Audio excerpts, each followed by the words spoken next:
के सामने जितने भी डॉक्टर हैं हाँ जी, स्ट्राइक पे बैठे हैं सर। बिल्कुल। तो ये स्ट्राइक पे बैठने का मेन मकसद क्या है उसके बारे में? जी, इसका बहुत ही ये टाइम नहीं है स्ट्राइक वाइक करने का, पर हमारे पास कोई मजबूरन कोई और चारा नहीं था कि हमारे ऑर्थोपेडिक डिपार्टमेंट के एक सीनियर सर्जन हैं, उनका कल सस्पेंशन ऑर्डर दे दिया डायरेक्टर साहब ने, जिसकी वजह से हमको ये स्ट्राइक मजबूरन करना पड़ रहा है।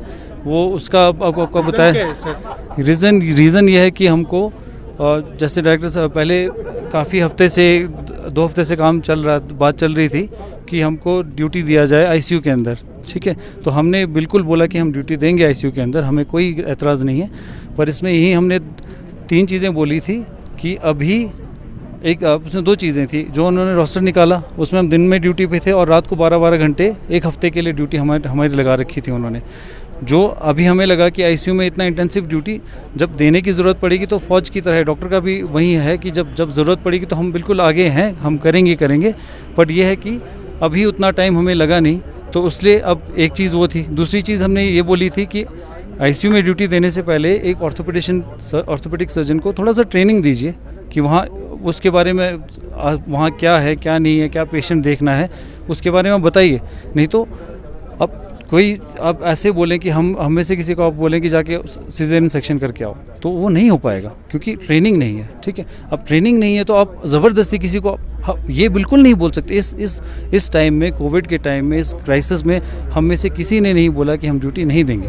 हमने बहुत सिंपल रीजंस बोले, एक कि भाई हमको थोड़ा ट्रेन कीजिए, हमको करना क्या है। फिर हमने बोला कि 1 हफ्ता 12-12 घंटे ड्यूटी देने के लिए, वो भी बस 3 जनों का, जबकि हमारे सारे कोलीग्स हमारे साथ हैं, वो बोल रहे हैं कि हम सब एक ड्यूटी देंगे, तो उसमें महीने में या 20 दिन में 30 दिन में 1 ड्यूटी आएगा, जिसमें कोई दिक्कत किसी को नहीं हो रही थी। पर हम ही तीनों को सिंगल आउट करके वो हफ्ते 1 हफ्ता नाइट ड्यूटी देने का उसको हमें कोई वो डाइजेस्ट नहीं हुआ पहली बार। एक चीज़ सर, तो अभी आप लोग यहाँ पे स्ट्राइक में बैठा है, तो आपका मेन रीज़न क्या, आप क्या चाहते हैं सर?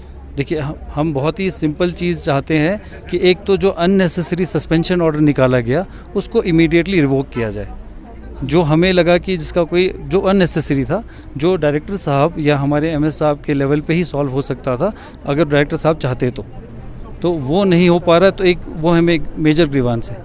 दूसरा ग्रीवांस ये है कि अभी तक एसएनएम हॉस्पिटल जो था वो डिस्ट्रिक्ट का हॉस्पिटल था, अब ये यूटी का मेन हॉस्पिटल बन गया है। तो इसको आप जब तक इस पर ध्यान नहीं देंगे कि इसको कैसे स्ट्रेंथन करना है, इसको एक यूटी का टर्शरी केयर हॉस्पिटल बन गया, जहां आपको पता है, सबको पता है, करगिल से भी पेशेंट आते हैं, ज़ंस्कर से भी पेशेंट आते हैं, सब जगह से पेशेंट आते हैं, और यहाँ पे हमारे लेवल पे जितना हो सकता है अच्छा केयर दे रहे हैं। और जो हमें लगता है कि केयर में कोई जितना जो यहाँ का लेवल है, लोग यहाँ एसएनएम को जब एक डिस्ट्रिक्ट हॉस्पिटल को दिल्ली के tertiary care centre AIIMS Safdarjung से कंपेयर कर रहे हैं, तो हमारे लिए गर्व की बात है। चलो, वहाँ इसका मतलब यहाँ पे कुछ हो रहा है जो सबके जहन में है, ऐसा नहीं है कि किसी से छुपा हुआ है, यहाँ पे काम हो रहा है।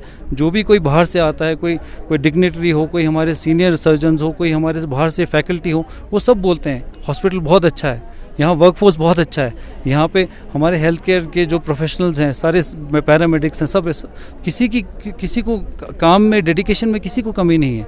तो उस मामले में हमारे भी ग्रीवेंसेस सुने जाएं, हम भी जो चाहते हैं वो सुने जाएं। ये नहीं डिक्टेट, मतलब वो जो चाहे वो करी जाए, जिसका कोई इम्प्लीकेशन हो, रीजनिंग हो, तो हम सबको बर्दाश्त होता है। अगर कोई रीजनिंग ही नहीं है तो फिर इसलिए हम सबको बाहर आना पड़ रहा है। तो एक चीज़ सर, अभी आपने बोला कि जब तक आपका जो मांगे है वो पूरा नहीं होगा आप स्ट्राइक पे बैठेंगे। हाँ जी, आपका मेन मकसद वही है। तो अभी जितने भी एसएनएम में जितने भी पेशेंट आते हैं, हाँ जी, लोग तो स्ट्राइक पे बैठे हाँ हैं। जी, हाँ जी। जो बाकी पेशेंट जो आ रहा है यहाँ पे दिखाने के लिए, हाँ उनके लिए कुछ फैसिलिटीज रखा है? बिल्कुल रखा है हमने, ऐसा नहीं है। इस टाइम और इरा में, कोविड के टाइम में और इस क्राइसिस में हम बिल्कुल पेशेंट के साथ तो हम हैं ही। हमें पेशेंट के अगेंस्ट या उनसे कोई वो नहीं है, कोई प्रॉब्लम नहीं है, होनी भी नहीं चाहिए।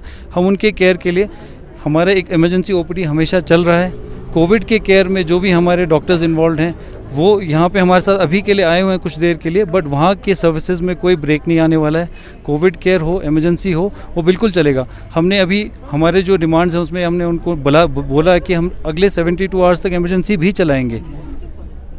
इमरजेंसी में कोई रुकावट नहीं आएगी। अगर उसमें भी अगर वो नहीं मानते हैं, जो हमारी एक छोटी जो बहुत ही जायज़ डिमांड है और बहुत ही छोटी डिमांड है, उसको अगर वो नहीं कर पा रहे हैं तो 72 आवर्स के बाद फिर हम इमरजेंसी भी बंद करने को मजबूर हो सकते हैं।